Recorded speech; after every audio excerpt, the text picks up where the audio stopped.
everybody. Thank you so much for tuning in. I'm really, really excited to be sharing with you and connecting with you. And I want to share some wisdom that has been coming to me and that I've been diving deep within myself to figure out, and then learning from reflections from others, and just really, really deep diving, so to speak. So the thing I want to talk about is when a spiritual belief or a premise can be misconstrued, and it can be essentially misinterpreted as a permission slip to do exactly what it is that we want to do without having to change our patterns or behaviors, whether or not that pattern is destructive or not. So there are many sentiments like this, many statements like this, and I've really, really been seeing it more and more in my experience. And one of these statements is the expression by Joseph Campbell, "Follow your bliss." Now, to many degrees, I'm a huge proponent of following your bliss, following what feels right, following your joy, etc., etc. And at the same time, I see how that same expression can be widely misinterpreted and used as an excuse, or, you know, the term spiritual bypassing, you could call it that. You could also call it just a mechanism of preservation of where the self is in this moment. So someone who would be taking advantage of, maybe it's not conscious even, you know, sometimes it's like the mind is latching on to the statement, and it's like, oh, I can apply this into my life, and that means what I'm doing is okay. Now, I think there are many Bible verses like this that someone could read and misinterpret and use to support whatever patterns in their life that they're doing, so that they don't have to shift or they don't have to change. So when we look at that statement of "follow your bliss" by Joseph Campbell, what someone who could be misinterpreting that as might see that as, oh, I need to only do things that make me feel good. And if I'm not feeling good, I'm never going to do it. So I think the missing fabric here is that when a human being is in the contrast of only doing things they should, only doing things out of duty, only doing things out of obligation, only doing things that they have to do, that they must do, work hard, push, all this, and they're disconnected from their joy and their heart and their self and their bliss. When they ask themselves questions like, does this feel light? Does this, invigorate my heart? Does this make me feel joy? Does it make me feel exuberance? Then if that's the case, then that is absolutely supportive for them. But I think one spiritual quote does not fit all. I think that for each person, we all have our teachings that we need. And I'm just getting this visual of, there was a Tony Robbins seminar that was actually on video. It's his actual documentary of his seminar. And there were two women who really, really stood out to me in this video. One woman, she was talking about a relationship and not sure if it was the right one, if she should leave it or if she should stay. She kind of had like a sassy energy, and Tony Robbins was very harsh on her, very direct, very kind of aggressive, and some may interpret that as rude, but really he was doing the medicine essentially that she needed to awaken to her softness. So that was what she needed. Now there was another woman who went through extreme sexual trauma, like horrendous acts of violence to the human spirit that I would probably start tearing up right now if I were to really, really reiterate to you everything that she said. And it was heartbreaking and awful. And Tony Robbins' face just utterly softened, tears streaming down his face, and he just was so gentle with this woman. He was so considerate and caring with her, and really saw her spirit and acknowledged her just on a feeling level for who she is. And it was so beautiful.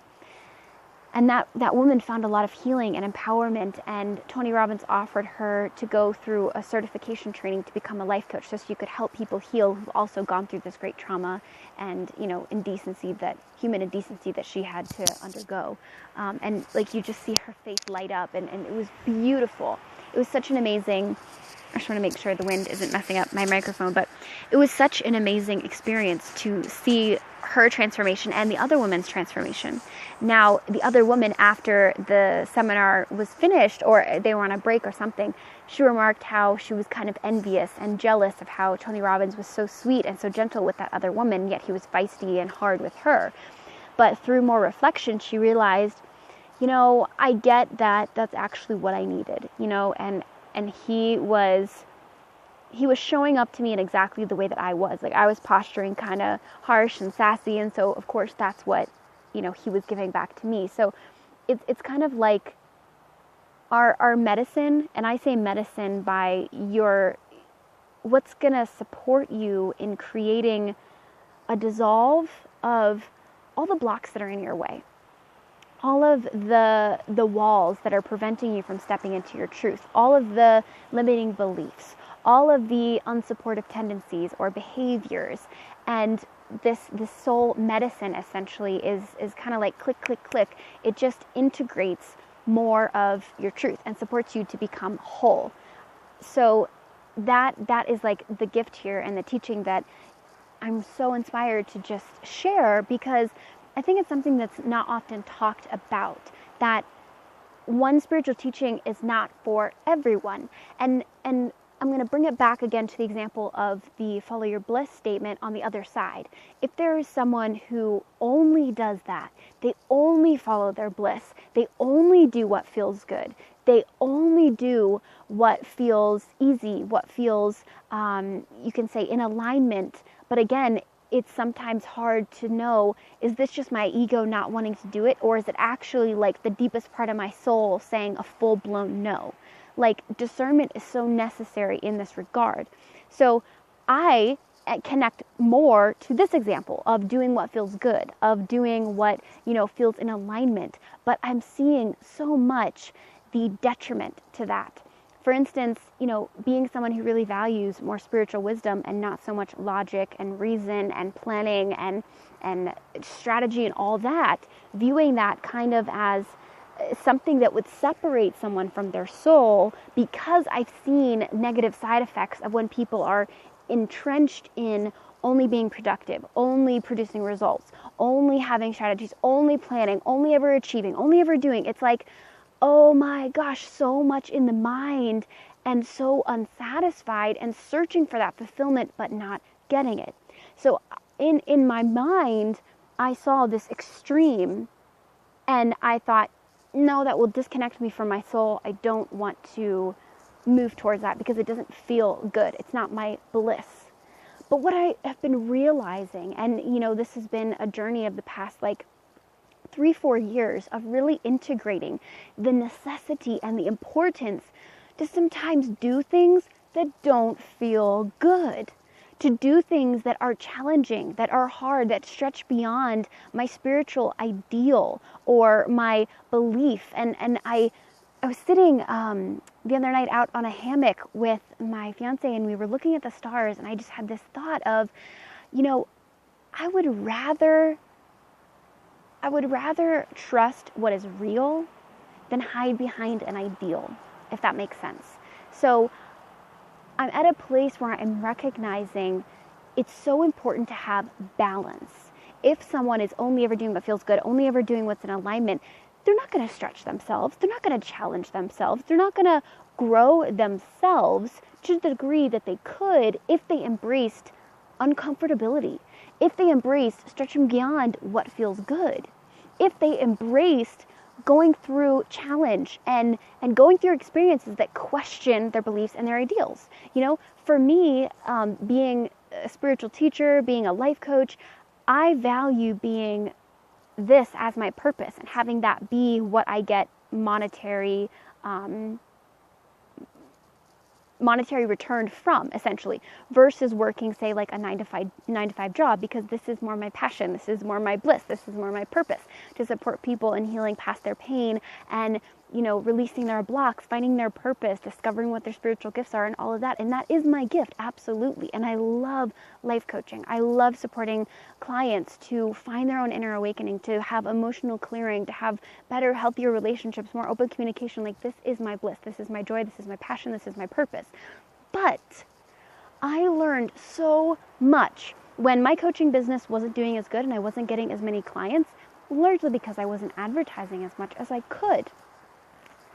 I had to make money, of course. So I did several other jobs, teaching yoga. I was also a manager at a restaurant, at a tea house. And those experiences actually taught me so much more than I ever gave them credit for or that I ever valued I could possibly extract from. So in those situations, what I learned and gained was that it's so beautiful to be reliable, to, being a businesswoman in this world. It's so important, especially, to be consistent. And that's something I've really, really valued now more than ever. And it's very important to have follow through, and something I really broke through within myself in giving myself a challenge that wasn't necessarily following my bliss. But I think the real key here for someone who is more of a, I'm only going to do what feels good, the tool that I want to give you is that you can create your bliss in any circumstance. Now that's often like a painful thing to swallow, because your mind may go to like the worst possible situation and say, well, how can I create bliss in this situation? Well, personally, having gone through, extreme trauma, huge challenges, I found that possibility for awakening. I found that possibility for bliss. I found that possibility for gratitude, and I know of so many other people as well that you hear of, there's post-traumatic stress disorder or there's post-traumatic growth. And we all have the capacity to go one way or the other. Now, it's not wrong to have PTSD, because that is a completely natural thing, and that is something that is very important to honor and respect. And if you have that, you're experiencing that, like, fully dive into that and accept it and honor that. But I think what I'm trying to point here is that we can go through a challenge and a huge setback and a trauma, and we can allow it to define us. Or we can go through this trauma and this challenge, and then we can choose, okay, how can I use that to fuel my mission? How can I use that to fuel my purpose? How can I use this challenge to connect with other people who've gone through similar challenges? And how can I support them in rising through their challenges as well?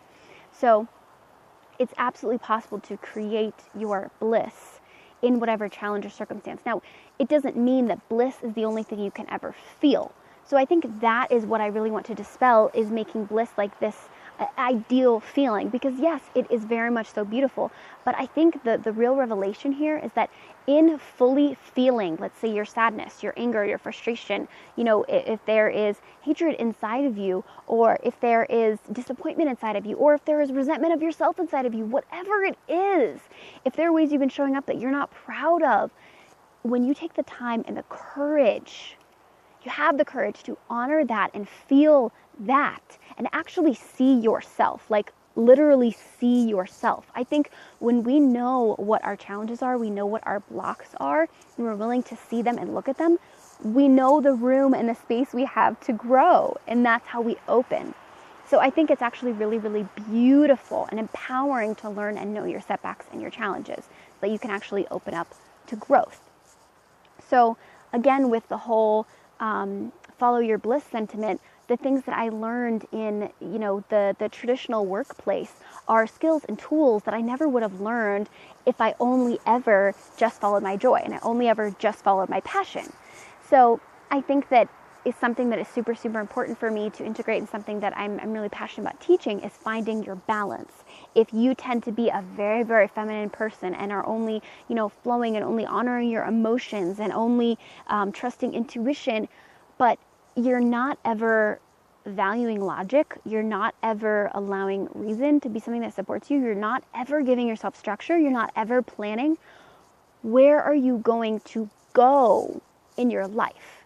So it might be like a beautiful inward spiral that's very just like spiritually fulfilling and enriching, but will you be able to support yourself to create what it is that you want to create in your life?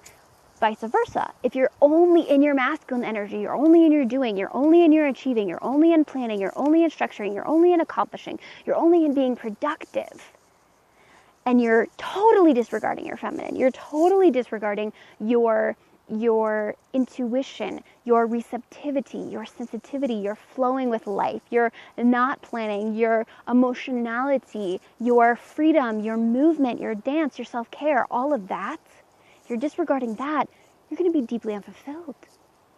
You're going to be always trying to get that approval from other people and not getting it. Because when we're only in that production and achieving, look at is the ego trying to get approved of by other people so that it can survive, it can be safe. But recognize again, the ego is the facade. It's not actually your true self, it's not actually your true soul. So you get this fulfillment, yes, but it's momentary and it's fleeting and it doesn't last. That's why you have to always do more. That's the trick. So if someone is in that state of only ever doing, my coaching to them or my feedback to them would be connect more to their being, connect more to their feminine energy, connect more to their bliss. Now, if someone is only in the feminine, they're only in their being, they're only in their bliss, I would encourage them to connect to their masculine energy. I would connect them to have a little bit of structure, maybe a lot of bit of structure. And I would connect them to have some sort of responsibility and to endure some type of challenge that doesn't feel good. Now, I don't ever mean harming yourself. I don't ever mean going through abuse or trauma. I mean, let's say you have a resistance to picking up a shovel and, actually digging in the dirt and, maybe doing something in your garden or pulling out your weeds, whatever, something that is like hard work. Maybe you're resisting that. That's what I would encourage you into doing. So it's all about balance. And I think really as human beings, that's when we have fulfillment. That's how we have that clarity to be fully human and fully divine. Like, to me, that's the balance. And I think that's super important to integrate within our own lives. And that's something I'm really, really integrating within my own life as well. And I've found just such beautiful, amazing results. And especially when you look at relationships, if you're in a relationship and you're saying, I'm only going to do what feels good. I'm only going to, believe something if it aligns with my values. I'm only going to listen to them if they make me feel this or that. It's like, because in a relationship that is a soulmate relationship, they're going to push your buttons. They're going to stretch you into places that feel uncomfortable to go and to look. It's a mirror. It's a divine reflection of where we get to grow within ourselves. So that's something I've learned with my own partnership that is super, super beautiful. My partner, my fiance, he is a very masculine energy man, and I'm a very feminine energy woman. And so there are so many times I'll resist him. So many times if he says something, he talks about, you need a structure, you need a plan, you need this. There's like this like red light that goes, no, that doesn't align with my being, with my values, and it doesn't feel good. And I have a negative association to hard work, to structure, to this, to that, because of the result that I perceive it will bring me, which is a disconnection to soul. But again, that is a projection of what someone else may have gone through who is only ever that energy all of their life. So yes, they got disconnected from their soul. Now me, who's a very soul-oriented person, who spends most of her days meditating, doing yoga, reading spiritual books, learning from different spiritual teachers, hosting workshops, and transformational experiences for people to grow and connect to their soul. Soul is my nature. Soul is my natural tendency. And so for me to think, oh, if I did hard work, I would be disconnected from my soul. Faulty belief. Faulty belief that keeps me safe from actually growing into who it is that I could be. It's that growing pain. It's that uncomfortable sensation of like, I'm becoming more than I am right now, and it doesn't feel good because I have to stretch beyond where I'm comfortable. It doesn't feel good. But if we're someone who tends to only go towards what feels good, what I would encourage you is to seek the opposite, seek challenge, seek, a little bit of pain. Go rock wall climbing and learn how when you're rock wall climbing and your body is aching and you're like, oh my God, I just can't. That is the limiting belief. I love rock wall climbing for that purpose exactly, because when I'm rock wall climbing and my body is aching and I'm feeling I just can't, that's the thought that arises. But there's a greater spirit in me that stands up strong and it says, you know what? I can. I choose to, and I will rise. And I'm going to step beyond that. Once I get beyond that, it's literally like I thought there was a ceiling and there's not. There's not a ceiling. So it's again, it's your choice how you interpret things. And when something feels good, we can actually change that definition. Like for me, when I became vegan, what started to taste good to me was something that was healthy.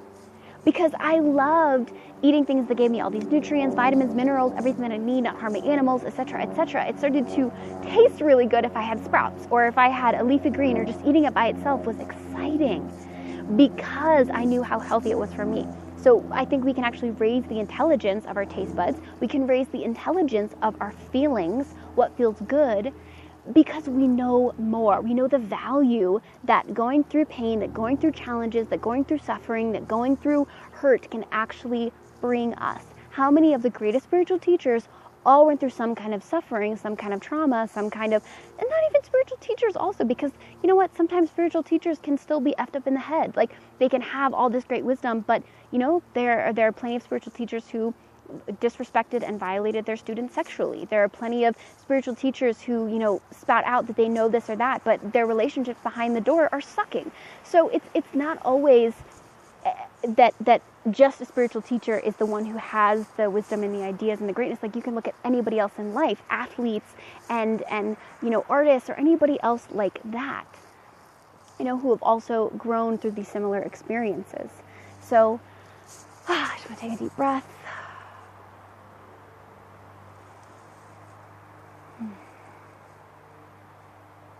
And just remind you to honor and acknowledge pain as a teacher. Something I always ask in the Zentral Movement Sisterhood workshops that I lead, which is a movement-based workshop, and it's experiential, and it has yoga and belly dancing and journaling and just like so many amazing, beautiful exercises to connect you deeper to who you are, and it's just so incredible. But one of the questions that I always ask the students who are there is I say, what is deeper than the pain? What's deeper than the pain? So when they can get under that, that's how they find their freedom. And when we don't resist pain, when we don't hide from it, and we actually dive into it because we know that's how we're going to experience that post-traumatic growth. You know, that's how we're going to get to the top of the mountain. That's how, once I get past that ceiling in rock wall climbing, I can get to the top, and it's exhilarating. It's like, wow, I look down and realize, oh my gosh, that wasn't even a ceiling, and that was just my mind's limitation. And if you have any kind of resistance to any kind of thing in life, for me, I used to resist wearing contact lenses because I totally identified with loving my natural vision, and I idealized what was natural versus improving my quality of life. So I had to let go of that belief to actually step into clarity, which is such a gift, by the way, such a gift. And my fiance actually said something to me the other day. He said, when you have a plan, when you have structure, when you have a system, that can actually give you the same clarity that contact lenses give you. So it was so beautiful. And that's something I'm super integrating within myself is balance. That I think is the real message of this video. Balance is super important, and it's just really potent and really powerful. So wherever you notice you shy away from, you don't move into because you resist it, whether you resist honoring your emotions, you resist, diving into your feelings, you resist moving your body, you resist public speaking, you resist having a plan, you resist having commitment in your life, you resist having structure, you resist being taught, you resist being the student. Maybe there's an ego pride story of, I don't want to be the student, I want to only teach. So look within that, and then that's my invitation to dispel all of those things, because recognize they are hindrances to your truth. They're hindrances to your growth. They're hindrances to your expansion. So that's the gift here that, if we look at, again, that spiritual principle of follow your bliss, ask the question, does this support my growth? Like my real growth. Not just does this support me in only living what's pleasant and, never having to stretch myself and only ever doing what feels good. Now, yes, that is super important to honor what feels good if you usually don't. And I'm not saying that someone who is very, very good at honoring their feelings and their emotions should only ever do things that are painful. But what I'm saying is, when you only do something that feels comfortable, you miss out on the growth that happens when you get uncomfortable. Like, for instance, polar plunging. Some people don't like to polar plunge because it's so cold, but when you jump in, it's so invigorating and it lights you up and you're like, I can do anything. What is your polar plunge in life? What's your polar plunge that you don't want to do? You resist, you're like, I don't want to be cold, it just, But what is it that when you do it, you really just jump in, you dive in, you polar plunge? What is it that you'll actually feel more alive from, you'll actually feel more whole from, you'll feel more integrated from? Maybe it's learning to stand up for yourself. Maybe it's learning to have your own back. Maybe it's learning to value the challenge, to value an arduous journey. You know, I think that is a beautiful, beautiful thing to learn how to value what it is that you're resisting, to be open to potentially seeing the value. It's all about reshaping our definitions and just really, really being open to growth and change in the way that we actually need it. And a lot of times, it's not even us who can see what we need. But sometimes we can't see our own blocks, we can't see our own flaws, we can't see our own hindrances. So ask your friends, ask your family, ask them, what are the things that I usually resist that you've noticed in me? What are the things that I usually hide away from? Do you think it would support me to actually give those things a try? And it's really important that we not just only surround ourselves with people who agree with us, but we surround ourselves with people who love us enough to tell us the truth. I think that's really important. So I wish you balance, my friends. I wish you peace. I wish that when you hear a spiritual teaching or a spiritual principle, you can really look at it and not use it as a manipulation tactic to keep you exactly where you are so you don't have to stretch or grow or become uncomfortable. Because I promise you that more of your truth, more of your beauty, more of your fullness, more of your expansive nature is on the other side of growth. And sometimes that takes getting a little bit uncomfortable. So as Daniel Eisenman says, get fun comfortable. Have an amazing day. I love you all so much. And if you need anything or have any questions, feel free to reach out to me. I am offering life coaching sessions. So if you're interested in doing that and diving deep with me and dismantling any beliefs or finding more emotional freedom, clearing past pain or trauma, I'm super happy to support you and help you. And I'll go ahead and post a link in the comments where you can sign up for a free consultation coaching session with me. And then we can see if you'd be a good fit. And if you'd like to do more life coaching with me, then absolutely feel free to do that. And I'd be happy to support you. So much love. Have an amazing day.